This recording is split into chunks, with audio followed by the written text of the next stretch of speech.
Hello students, एक नई exercise के साथ मैं आपके सामने हूं। अब हमारा ये a pair of linear equation two variable अगली 2 क्लासेस में कंप्लीट हो जाएगा। यानी आज की क्लास और आप इस एक्सरसाइज को सॉल्व करेंगे, जो भी प्रॉब्लम आएंगी मुझ तक पहुंचाएंगे, तो नेक्स्ट एक क्लास और तो हो सकता है मंडे या ट्यूसडे में ये एंड हो जाएगा। अब chapter 1 real number, chapter 2 polynomial, chapter 3 a pair of linear equation two variable, ये तीनों ही चैप्टर आपके क्लासरूम और ऑनलाइन मिलाकर क्लियर हो जाने चाहिए हर बच्चे के। अगर कोई स्टूडेंट पीछे था, लेट ज्वाइन किया है, तो वो कवर करे, वीडियोज को सिस्टमेटिक तरीके से देखे। जब भी वीडियो देखना तो सिस्टम से देखना, नंबर पड़े हुए हैं सभी पर, मेथड के अकॉर्डिंग आप वीडियो को देखकर कंप्लीट करें, क्योंकि नेक्स्ट वीक में पूरा ध्यान रहे इस चीज का, 4th मई से लेकर 9th मई तक आपके टेस्ट चलेंगे। टेस्ट का शेड्यूल वही रहेगा, सुबह 9 बजे से लेकर 10 बजे आपकी टाइमिंग रहती है, मॉर्निंग 10 AM टू 11 AM आपकी टाइमिंग रहेगी, 10 AM टू 11 AM। इस टाइमिंग पर ऐप को ओपन करके, जो बच्चे नए हैं मैं उन्हें बता दूं, ऐप को ओपन करके टेस्ट में जाकर आप टेस्ट को कंडक्ट करेंगे। ड्यूरिंग टेस्ट कोई दूसरी अगर आप एप्लीकेशन ओपन करते हैं, लाइक कैलकुलेटर, गूगल या और भी कोई चीज, तो टेस्ट अपने आप सबमिट हो जाएगा। फिर आप इस चीज को कहते हैं कि अपने आप सबमिट हो गया, तो ऐसा कुछ करेंगे तो टेस्ट सबमिट हो जाएगा। मैं तो कहूंगा इवन कॉल भी रिसीव न करें ड्यूरिंग द टेस्ट। कई बच्चे टेस्ट में पार्टिसिपेट नहीं करते हैं, तो मैं एक बात बता दूं, नेक्स्ट वीक में जो भी टेस्ट होगा, तीनों चैप्टर कंबाइंड होगा और आपका पार्टिसिपेशन मस्ट होगा। मैं उन सभी स्टूडेंट्स को रिमूव कर दूंगा एक वार्निंग के बाद, अगर वो टेस्ट में पार्टिसिपेट नहीं करेंगे तो ध्यान रहे, नेक्स्ट वीक में टेस्ट कंडक्ट होंगे, पूरे 6 दिन टेस्ट कंडक्ट होंगे। टाइमिंग आपकी वही है, तो आप टेस्ट की प्रिपरेशन करें और प्रत्येक टेस्ट को दें। आइए मूव करते हैं अगली एक्सरसाइज की तरफ। लास्ट एक्सरसाइज है हमारे वर्ड प्रॉब्लम की, है 3.11। उसके कुछ क्वेश्चन मैं आपको यहां पर समझा देता हूं, जिससे कि आप 3.11 को कर पाएं। साथ ही साथ स्टूडेंट्स, मैं पिछली एक्सरसाइज में कुछ प्रॉब्लम आई हैं 3.10 में, उनको भी डिस्कस करूंगा। तो पहले अगली एक्सरसाइज की कुछ क्वेश्चंस को समझा देता हूं, जिससे कि एक्सरसाइज हो पाए, और फिर हम आगे की एक्सरसाइज को, पिछली एक्सरसाइज की प्रॉब्लम को सॉल्व करेंगे। जैसे क्वेश्चन है स्टूडेंट, यहां पर ये मिसलेनियस एक्सरसाइज है, यहां मैं ये नहीं कह सकता कि सारे क्वेश्चन एक ही तरीके के हैं। कुछ क्वेश्चन रेक्टेंगल से रिलेटेड है, कुछ साइक्लिक क्वाड्रिलेटरल से रिलेटेड है, कुछ और किसी चीज से रिलेटेड है। तो इस तरीके से मिक्सिंग ऑफ क्वेश्चंस है, मिसलेनियस एक्सरसाइज कह सकते हैं। तो अगर आप थोड़ा सा कैपेबल हो चुके हैं सॉल्व करने के, तो आप कर पाएंगे। आइए समझिए, बात यहां पर एक रेक्टेंगल की हो रही है। In rectangle the length is increased and breadth is reduced by 2 unit, the area reduced by 28 unit. जैसा जैसा क्वेश्चन कहता जाए वैसा वैसा करते जाना, बहुत आसान लगेगा आपको ये क्वेश्चन भी। जब रेक्टेंगल की बात हो रही है तो सबसे पहले एक काम करना चाहिए, हमें लेंथ को x यूनिट मान लेना चाहिए और ब्रेथ को y यूनिट ले लेना चाहिए। एरिया क्या हो जाएगा? एरिया हो जाएगा x बाई, क्लियर है, लेंथ इंटू ब्रेथ, कोई बड़ी बात नहीं है। रेक्टेंगल का एरिया लेंथ इंटू ब्रेथ होगा। अब वो जैसा जैसा कहें स्टूडेंट वैसा वैसा करिएगा। केस फर्स्ट समझिएगा, केस फर्स्ट क्या कहता है? Length is increased and breadth is reduced. Length में बढ़ाया जाए, ब्रेथ में घटाया जाए, कितना? 2 यानी कि अगर मैं कहूं न्यू लेंथ, नई लेंथ कितनी बनेगी? x - 2। न्यू ब्रेथ, ब्रेथ में भी चेंज आया है, तो नई ब्रेथ क्या बनेगी? y - 2। एरिया रिड्यूस्ड बाय 28, तो ऐसा करने से एरिया 28 रिड्यूस हो गया, यानी कि एरिया में भी चेंज आया। एरिया जो पहले xy था, अब वो xy - 28 हो गया। पूरी बात समझिए, लेंथ इज इंक्रीज्ड, तो सॉरी प्लस होगा, लेंथ में प्लस करना है, लेंथ इज इंक्रीज्ड, लेंथ को 2 बढ़ाया, ब्रेथ इज रिड्यूस्ड, ब्रेथ को 2 कम किया, तो एरिया 28 रिड्यूस हो गया। क्लियर है? नई ब्रेथ, नई लेंथ, नई ब्रेथ, नया एरिया, तो मैं चाहूं तो इसको ऐसे लिख सकता हूं x + 2 y - 2 = x/-28। बोलिए, new breadth new length equal new area, simple. Multiple करिए दोनों का, x का बाई में करेंगे x बाई, x का 2 में करेंगे 2x, 2 का बाई में करेंगे 2 by minus 4 equal x by minus 28। x by से x बाई कैंसिल हो जाएंगे, आप एक साइड ले आइए तब भी कैंसिल हो जाएंगे। माइनस 4 ट्रांसफर करेंगे तो माइनस का 2x प्लस का 2 y equal minus 28 plus 4, minus 2 common ले लीजिए, x minus y equal minus 24। अगर मैं सॉल्व करता हूं तो x minus y equal 12, equation first आ जाएगी, देख सकते हैं आप। माइनस से माइनस सॉल्व हुआ, 2 से 24 को सॉल्व करेंगे तो 12 रह जाएगा। अब दूसरी सिचुएशन, केस सेकेंड देखिए। If however length is in reduced by 1, अगर लेंथ को 1 कम किया जाए, जैसा कहते जाएं वैसा करते जाइए। नई length x minus 1, breadth is increased by 2, breadth को 2 बढ़ा दिए जाए तो new breadth y plus 2, the area is increased by 33 unit, तो जो नया एरिया आता है वो 33 यूनिट बढ़ जाता है।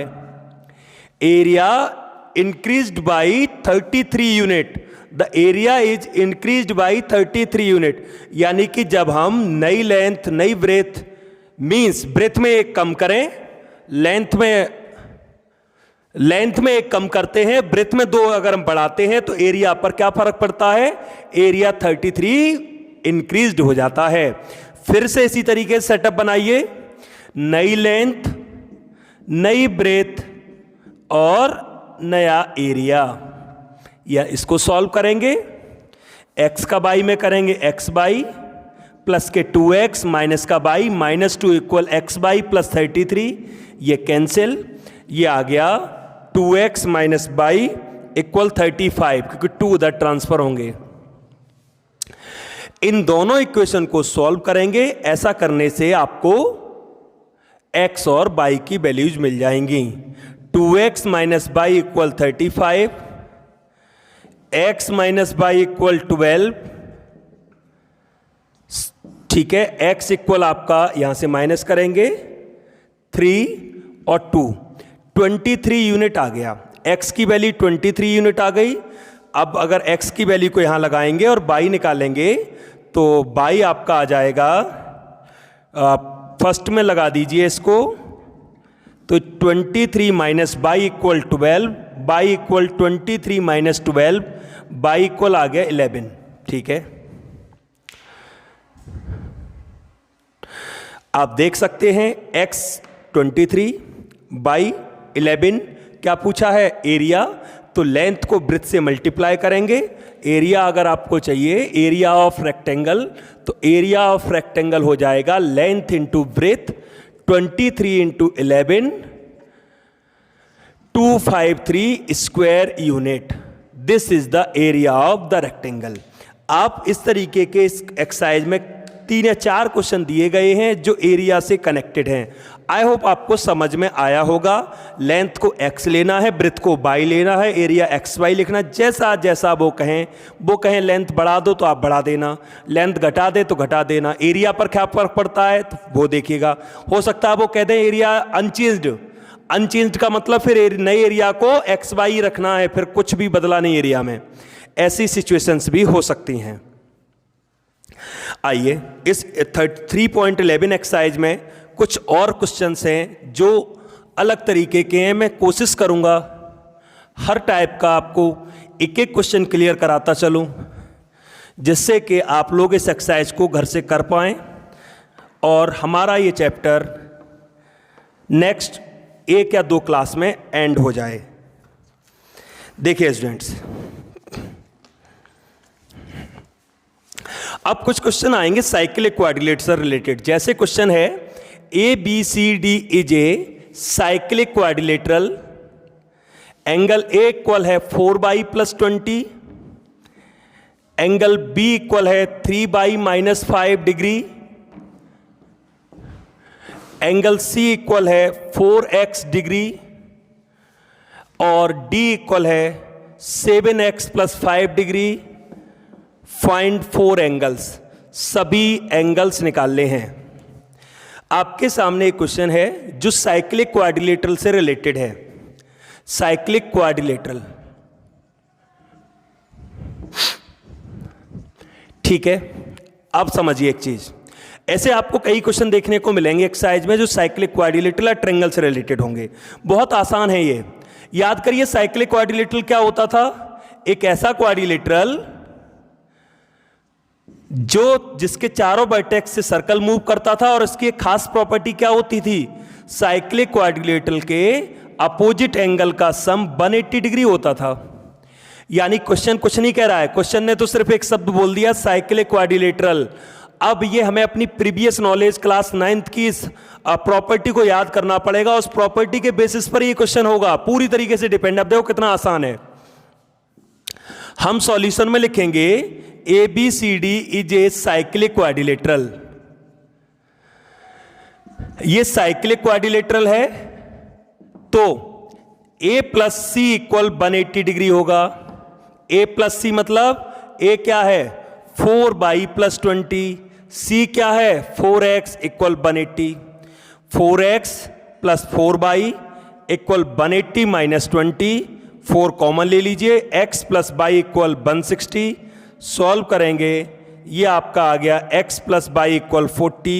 ये आपकी पहली इक्वेशन आ गई। क्लियर है? जैसे A + C = 180 हुआ है, वैसे ही B + D भी तो 180 होगा। अब B क्या है? 3y - 5, D क्या है? 7x + 5 = 180। अब स्टूडेंट्स ये 7x रहेगा, प्लस का 3y रहेगा, और ये 5 से तो 5 ऐसे ही सॉल्व हो गए और सामने आ गया 180। ये आपकी सेकेंड इक्वेशन क्रिएट हो गई। बहुत आसान होते हैं साइक्लिक क्वाड्रिलेटरल या ट्रायंगल का क्वेश्चन आ जाए तो ट्रायंगल के क्वेश्चन में मैं आपको पहले ही बता दूं, एक इक्वेशन तो क्वेश्चन हिंट करेगा, और दूसरी प्रॉपर्टी आपको याद रखनी होगी ट्रायंगल में क्या? Sum of all angles of a triangle is 180 degree. तो एंगल सम प्रॉपर्टी की हेल्प से हो जाता है। अब मैं आगे नहीं कर रहा इस क्वेश्चन को, आगे आप ही करेंगे। काम क्या बचा है? एक्स और वाई की वैल्यू को फाइंड आउट करेंगे। जो भी वैल्यू आएंगी उन वैल्यूज को यहां लगाएंगे तब एंगल आएंगे। जैसे एंगल ए क्या है? 4y + 20 डिग्री है, तो y की जो भी वैल्यू आए वो यहां पर रिप्लेस करना आप। जैसे सपोज दैट y आया 10 डिग्री, तो एंगल ए क्या हो जाएगा? 4 × 10 + 20।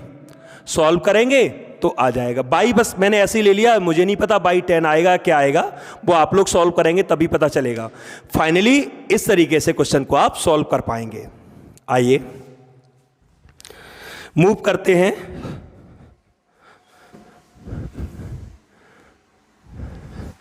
इस एक्सरसाइज के एक और टाइप की तरफ जो इसी एक्सरसाइज में है। कुछ और क्वेश्चन जैसे इसका एक और क्वेश्चन इसमें कहा है,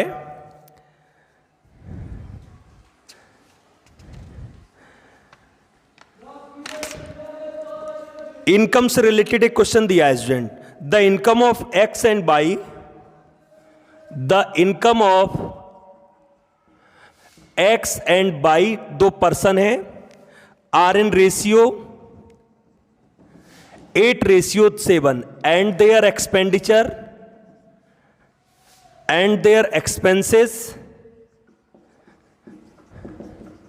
and their expenses are in ratio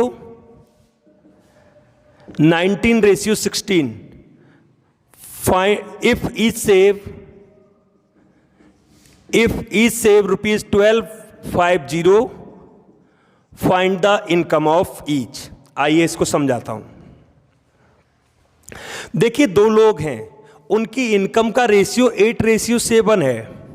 given में दिया गया है ratio of income of 2 persons. कोई भी दो लोग हैं, उनकी इनकम का रेशियो क्या है?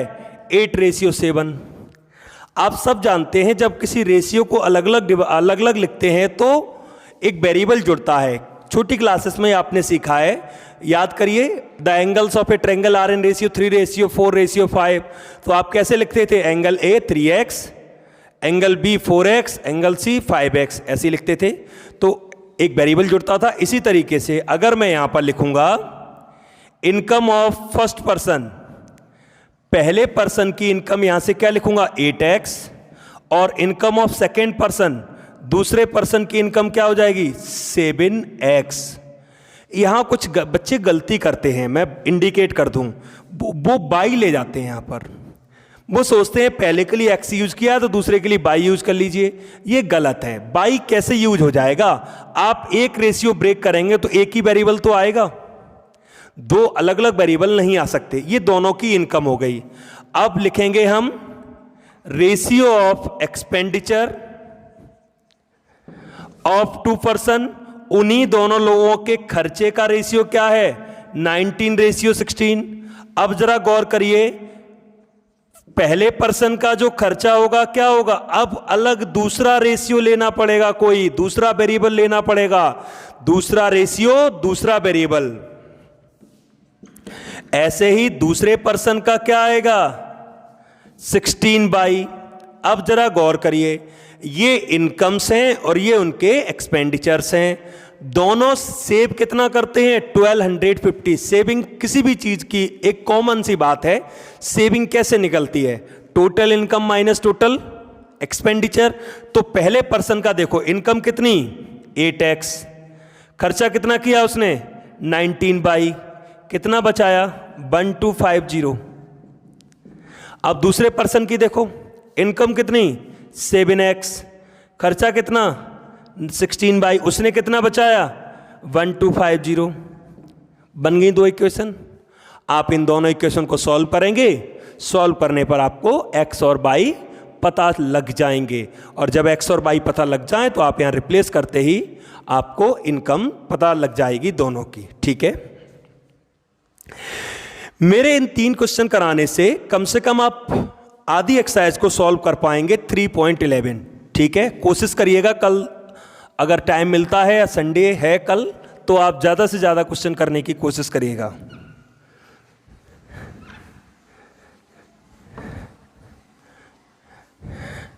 अब मैं कुछ लास्ट एक्सरसाइज की प्रॉब्लम्स हैं उनको डिस्कस करता हूं। 3.10 जो मेरे पास कॉमन प्रॉब्लम्स आई हैं मैं उनको डिस्कस करता हूं। सबसे पहली प्रॉब्लम है मेरे पास 17 क्वेश्चन 3.10 एक्सरसाइज, जो मोस्टली स्टूडेंट्स की प्रॉब्लम है। While covering A distance of 30 kilometre, while covering A distance of 30 kilometre, Ajit takes 2 hours more than Amit. If Ajit double his speed, if Ajit double his speed,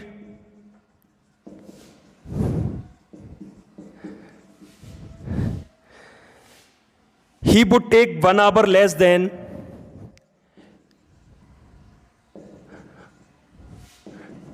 take 1 hour less than Amit. Find their speed of walking. ऐसा ही 18 है। ये 17 और 18 दोनों एक जैसे question है, अगर एक को कर लेंगे तो दूसरा भी क्लियर हो जाएगा। आइए समझाता हूं। 2 पर्सन की बात हो रही है।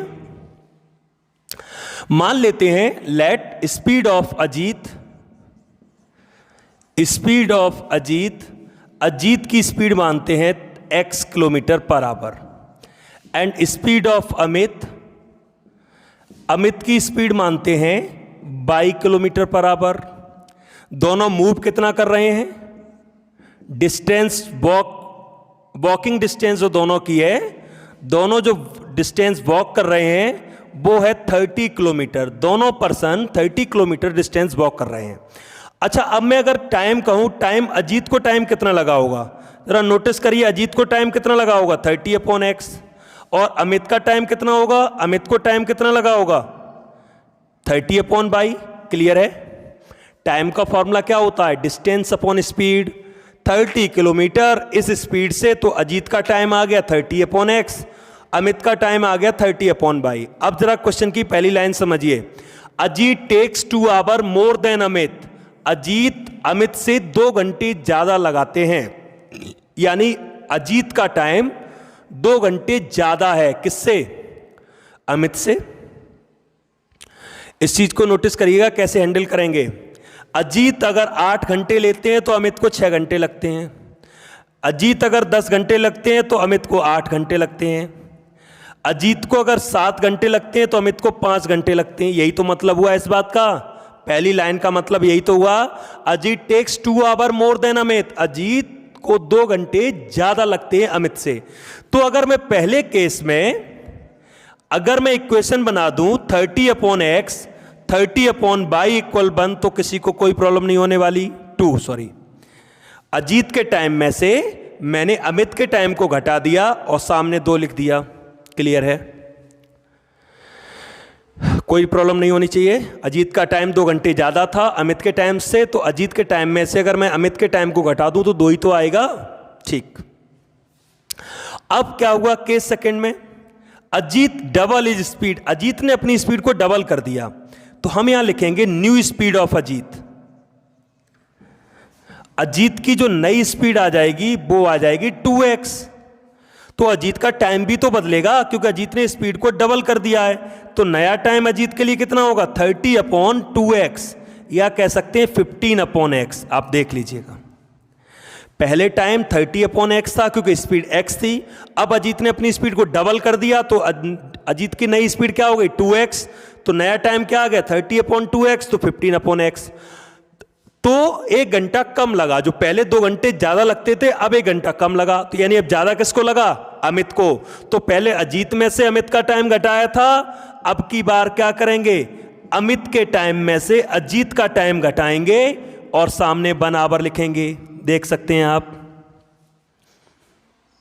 ठीक है, क्लियर है? अब अगर आप चाहें तो 15x को आगे लिख सकते हैं, माइनस का 15/x प्लस 30/y इक्वल 1। ये दूसरी इक्वेशन, इन दोनों को सॉल्व करेंगे, x और y आपको पता लग जाएंगे, यानी अजीत और अमित की स्पीड आपको पता लग जाएगी। यहाँ स्टूडेंट्स को कुछ कंफ्यूजन हो सकता है कि अमित की स्पीड पर या टाइम पर कोई फर्क क्यों नहीं पड़ा।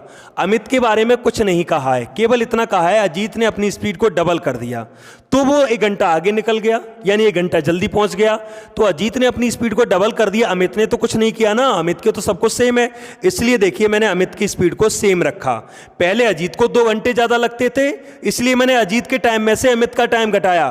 बाद में 1 घंटा कम लगता है अजीत को, यानी अमित को 1 घंटा ज्यादा लगता है, तो मैंने अमित के टाइम से अजीत का टाइम घटाया है। अब इन दोनों को सॉल्व करने का तरीका आपको पता है। 1/x को p 1/y को q लेकर या कैसे भी x और y आप निकाल सकते हैं। डायरेक्ट ऐड कर देंगे तब भी निकल आएंगे, क्योंकि 30/y से 30/y कैंसिल हो जाएंगे और सॉल्व करने पर x और y की वैल्यूज निकल आएंगी। आइए मूव करते हैं अगली प्रॉब्लम की तरफ। 17 की तरह ही 18 है, बिल्कुल कॉपी क्वेश्चन है, बस इसमें अजीत और अमित 2 नाम हैं और 18 में a और b 2 सिंबल हैं बस।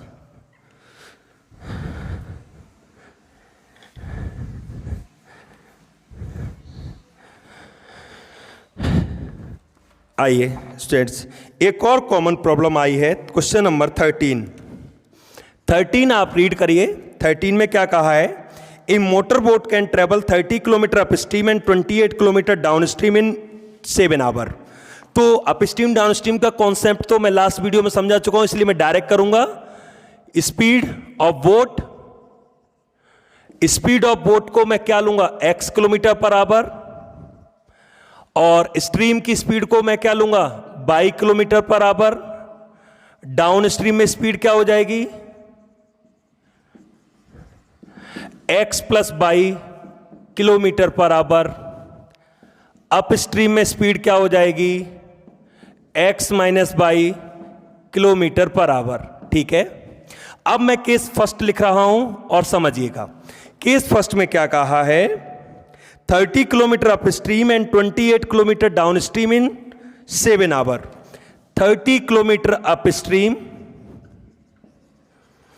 And 28 kilometre downstream in 7 hour. इस चीज को समझिए, 30 किलोमीटर अप स्ट्रीम और 28 kilometre downstream in 7 hour. ये जो 7 आवर्स टाइम है स्टूडेंट्स, ये अकेला अप स्ट्रीम का नहीं है, अकेला डाउन स्ट्रीम का नहीं है। आप समझ पा रहे हैं? ये जो 7 आवर्स टाइम है वो दोनों का है। तो मैं इसको आसान भाषा में कह सकता हूं, अप स्ट्रीम में लगा टाइम प्लस डाउन स्ट्रीम में लगा टाइम इक्वल टोटल टाइम। तो टाइम का फॉर्मूला बताइए स्टूडेंट, डिस्टेंस अपॉन स्पीड। तो distance 30 upon x minus by, up stream में लगा time 30 upon x minus by, down stream में लगा time 28 upon x plus by equal total time. देख सकते हैं आप, अप स्ट्रीम में लगा टाइम प्लस डाउन स्ट्रीम में लगा टाइम इक्वल टोटल टाइम। ये इक्वेशन फर्स्ट आ गई। ठीक है, केस सेकेंड, निश्चित रूप से आपको प्रॉब्लम यहीं आई होगी। ये प्रॉब्लम, ये लाइन आपको कंफ्यूज कर रही होगी। मैं इसको क्लियर करता हूं। It can travel 21 kilometre up stream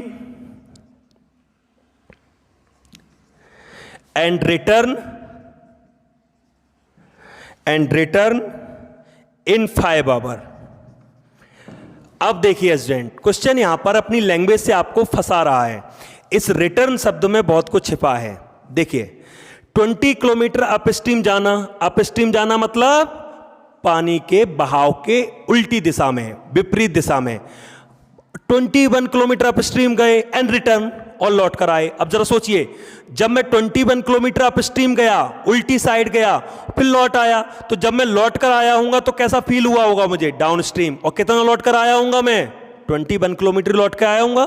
simple सी बात है, मैं स्कूल गया और घर आ गया, तो स्कूल मेरा 5 किलोमीटर दूर है, तो इसका मतलब मैंने तो 10 किलोमीटर ट्रेवल किया, गया और रिटर्न शब्द में ये बात छिपी हुई है। रिटर्न शब्द में क्या यहां छिपा हुआ है? 21 किलोमीटर डाउन स्ट्रीम। इस चीज को समझने में आपको प्रॉब्लम हुई होगी, और कोई प्रॉब्लम नहीं है पूरे क्वेश्चन में। तो 21 किलोमीटर अप स्ट्रीम मतलब 21 upon x minus by, 21 upon x plus by, सामने क्या लगेगा? 5 आवर। दोनों इक्वेशन को सॉल्व करेंगे, जैसा कि मैं करा चुका हूं। आप सॉल्व करेंगे, आपको एक्स और बाई मिल जाएंगे।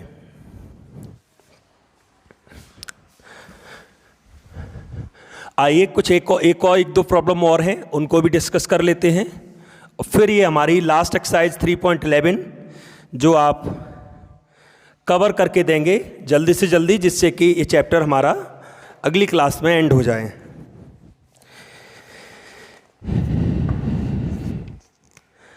क्वेश्चन है, a person can rowing 5 kilometre पर hour in still water. Speed of person दी हुई है ऑलरेडी। ये क्वेश्चन है आपका 6। स्पीड ऑफ ए पर्सन, एक पर्सन की स्पीड दी है 5 किलोमीटर पर आवर, ये गिवन में है। ये इन स्टिल वाटर है, नॉर्मल वाटर में ये पानी की इसकी स्पीड है। Takes thrice much time to going 40 kilometre as the 40 kilometre downstream, find the speed of stream. Actually ये क्वेश्चन सिंगल वेरिएबल का है, डबल वेरिएबल की जरूरत ही नहीं पड़ेगी। जैसे मैं मान लेता हूं लेट स्पीड ऑफ स्ट्रीम, इसीलिए आपको इस क्वेश्चन ने थोड़ा सा उलझाया होगा, 22 किलोमीटर पर आवर। जो हम पर्सन या बोट यहां पर हम लेते थे, उसकी स्पीड क्या लेते थे? x, और वाटर की स्पीड क्या लेते थे? बाई। तो वो x इस बार x है ही नहीं, वो पहले से गिवन में है, x की जरूरत ही नहीं है, 5 है। तो अगर मैं कहूं स्पीड इन डाउन स्ट्रीम में स्पीड क्या हो जाएगी बताइए? 5 प्लस एक्स। और अप स्ट्रीम में स्पीड क्या हो जाएगी? अप स्ट्रीम में स्पीड हो जाएगी 5 माइनस एक्स। अगर मैं टाइम निकालूं, टाइम डाउन स्ट्रीम का कितना होगा? कितना जा रहा है? 40 किलोमीटर। ठीक है, तो 40 अपॉन 5 प्लस बाई, और इसका टाइम क्या हो जाएगा अप स्ट्रीम का? 40 अपॉन 5 माइनस बाई। आप देखिए, अप स्ट्रीम की स्पीड तरीका वही है, x माइनस बाई होता था, तो x यहां पर x नहीं है, 5 है, तो 5 minus by. Speed in down stream x plus by होता था, तो इस बार x की जगह 5 है, तो 5 प्लस बाई। टाइम का फॉर्मूला फिर से वही लगा है, distance upon speed, distance upon speed. अब क्वेश्चन क्या कह रहा है? It takes thrice as much time on going 40 kilometre upstream as in 40 kilometre downstream. तो आसान भाषा में समझिए, अपस्ट्रीम का टाइम ट्रिपल है किसका? डाउनस्ट्रीम का। According to question 40/5 minus y is the triple of 40/5 minus 5 plus y. इस चीज को समझिए, अपस्ट्रीम में लगा टाइम 3 गुना है डाउनस्ट्रीम के टाइम से। अपस्ट्रीम में लगा टाइम 3 गुना है डाउनस्ट्रीम में लगे टाइम के। 40 से 40 ये सॉल्व हो जाएगा। 1/5 minus y equal 3/5 minus by. Solve करेंगे, 5 minus y equal 15 minus 3 by, इधर ले आएंगे minus by plus 3 by, 15 minus 5, 2 y equal 10 और बाई इक्वल आ रहा है 5 किलोमीटर पर आवर।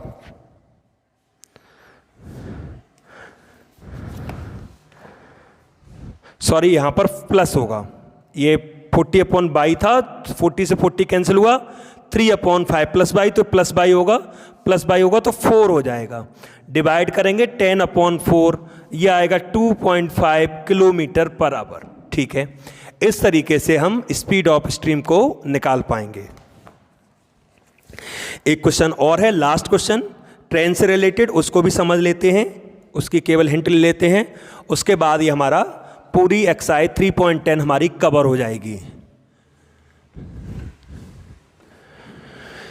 टारगेट रखिएगा 3.11 कंप्लीट करनी है एज सुन एज पॉसिबल। इसके साथ साथ चैप्टर 1, 2, 3 को रिवाइज रखना है। टेस्ट में आपकी पार्टिसिपेशन मस्ट होगा। टेस्ट में पार्टिसिपेशन नहीं होगा तो आपको मैं रिमूव कर दूंगा इस क्लासेस से। चाहे आप किसी भी तरीके से कहीं से भी हो, टाइम निकालिए, 10 बजे ऑनलाइन आकर टेस्ट दीजिए। Question number 15, a train covered a certain distance at uniform speed. The train could have been 10 km per hour faster. It would have taken 2 hours less than the scheduled time. And if the train were slower by 10 km per hour, it would take 3 hours more than the scheduled time. Find the distance covered by the train. आइए समझिए। एक काम करते हैं students, बिल्कुल इस question को area की तरह करेंगे। अब आपको एरिया, ट्रेन में एरिया कहाँ से लगा रहा हूँ मैं, देखिए मैं बताता हूँ, बहुत आसान तरीका। आपको बिल्कुल जैसे रेक्टेंगल का एरिया किया था, बिल्कुल वैसे ही मैं इस क्वेश्चन को करके दिखाऊंगा और आपको बिल्कुल परेशानी नहीं होगी। एक काम करते हैं, let usual speed of train, speed of train usual मतलब रेगुलर वाली, x किलोमीटर पर आवर मान लेते हैं, और यूजुअल टाइम ये देखिए, सॉरी बाई आवर। अच्छा, डिस्टेंस का फॉर्मूला क्या होता है? स्पीड इनटू टाइम, तो x बाई हो जाएगी डिस्टेंस। पहले पूरी बात क्लियर करिए, जैसे length x, breadth y area x y होता है, बिल्कुल मैं उसी को कॉपी कर रहा हूं। यूजुअल स्पीड मतलब डेली वाली, डेली ट्रेन इस रेट से जाती थी और डेली उसे टाइम इतना लगता था, शेड्यूल, जिसे शेड्यूल कह सकते हो, डेली वाला। तो speed of train x kilometre per hour, daily वाला टाइम कितना, ए बाई कितना, डिस्टेंस कितना कवर करेगी, x बाई किलोमीटर। क्लियर है? अब जैसा जैसा क्वेश्चन कहे वैसा वैसा करना। जैसे पहले केस में क्या कहा है, पहले केस में कहा है if the train could have been 10 kilometre पर hour faster, speed of train new speed, train ने आज अपनी स्पीड को 10 किलोमीटर पर आवर फास्टर किया है, यानी कि देखिए मैंने स्पीड में 10 प्लस कर दिए। It would have take 2 hour less, तो टाइम में फर्क पड़ेगा। टाइम में कितना फर्क पड़ेगा, 2 आवर कम लगे। इस चीज को समझिएगा, बहुत कॉमन सी बात है। आप डेली स्कूल जाते हैं, 10 मिनट लगते हैं, आज आपने अपनी स्पीड को बढ़ा दिया तो 10 मिनट नहीं लगेंगे, आज कम लगेंगे। कितने लगेंगे नहीं पता, बट कम लगेंगे। यहां क्या हुआ, ट्रेन में, ट्रेन ने अपनी स्पीड को 10 kilometre per hour rise up कर दिया, तो टाइम तो कम होना ही था, जाना तो उतना ही है उसे, 2 घंटे कम लगे। अब जरा गौर करिए, नई स्पीड, नया टाइम, डिस्टेंस तो उतनी ही कवर करेगी ट्रेन, डिस्टेंस थोड़ा ना ज्यादा कम ज्यादा हो जाएगी। अगर ट्रेन को यहां से कानपुर से दिल्ली जाना है, तो कानपुर से दिल्ली जाते समय दिल्ली की स्पीड इतनी थी, दिल्ली का टाइम इतना था, डिस्टेंस इतनी हो गई। आज ट्रेन ने अपनी स्पीड को 10 किलोमीटर पर आवर बढ़ा दिया तो उसे 2 घंटे कम लगे, लेकिन जब नई डिस्टेंस का, नई स्पीड का नए टाइम से मल्टीप्लाई करेंगे तो डिस्टेंस तो वही रहेगी। x बाई 10 बाई, मल्टीपल करिए अंदर, x का बाई में करेंगे x बाई माइनस का 2x प्लस का 10 by minus 20 equal x by, x by से x by solve, minus 2x plus 10 by equal 20, 2 common ले लो माइनस का, x minus 5 by equal 20, minus 2 का डिवाइड करेंगे, माइनस 10 इक्वेशन नंबर फर्स्ट। ठीक है, ठीक है। अब देखिए दूसरा केस, सेकेंड केस में क्या कहा है, and the train were slower by 10 kilometre per hour. अगर ट्रेन की स्पीड 10 किलोमीटर पर आवर कम होती, फिर समझिए अगर ट्रेन की स्पीड कम होती, लो भैया कम कर दिया, तो 3 घंटे ज्यादा लगते। लो टाइम में 3 घंटे बढ़ा दिया, इस बार स्पीड घट गई, टाइम बढ़ गया, डिस्टेंस पर कोई फर्क नहीं पड़ेगा, नई स्पीड नया टाइम, लेकिन जाना दिल्ली ही है। x by 3x minus 10 by minus 30 equal x by, x by से x by solve, 3x minus 10 by equal 30। आप इन दोनों इक्वेशन को सॉल्व करेंगे, आपको ट्रेन की स्पीड और टाइम का पता लग जाएगा। तो ये तो थे आपके सभी क्वेश्चन जो भी आपने मुझसे प्रॉब्लम पूछे थे एक्सरसाइज 3.10 से रिलेटेड। तो स्टूडेंट जो मैंने कहा है उसको ध्यान रखिएगा, आपको तैयार होना है। नेक्स्ट वीक में डेली टेस्ट होना है, पूरी वीक टेस्ट होना है, 1, 2, 3 तीनों चैप्टर का combined test. So be ready, तैयार रहिए और 3.11 लगाइए जिससे चैप्टर कंप्लीट हो जाए। Thank you.